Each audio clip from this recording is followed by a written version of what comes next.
Ah oui, donc il y a l'autre clown de Bardella qui a tweeté sur l'Iran ce soir. Ah oui, parce que lui, il tweet que quand c'est d'un côté, en fait. Bah, l'impartialité est bien connue chez Jordan Bardella et le Rassemblement National. Elle a toujours qu'un seul côté.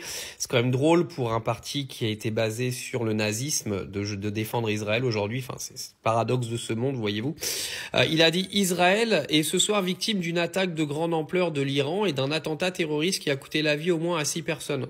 Bizarrement, Jordan Bardella, on l'a pas entendu tweeter la semaine dernière quand il y a plein de gamins au Liban qui se sont fait buter par l'armée israélienne.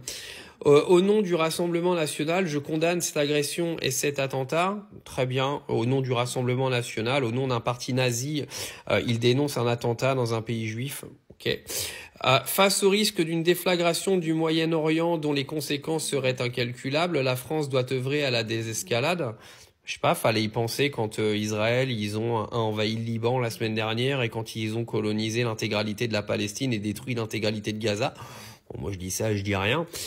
C'est au bord du précipice quand l'engrenage vers la guerre semble irrésistible que la voix de notre pays est si nécessaire à la paix du monde. Bah non, mais en fait, fallait y penser avant, mon cher ami. Fallait pas attendre en fait que Israël anéantisse l'intégralité de Gaza, qu'il tue des enfants au Liban, peut venir faire genre t'es intéressé parce que l'Iran a balancé des missiles en fait. C'est incroyable la malhonnêteté intellectuelle des partis politiques comme ceux de Jordan Bardella qui font de la récup en permanence. C'est un truc de ouf. Le mec ne balance pas un mot quand Israël tue des gosses.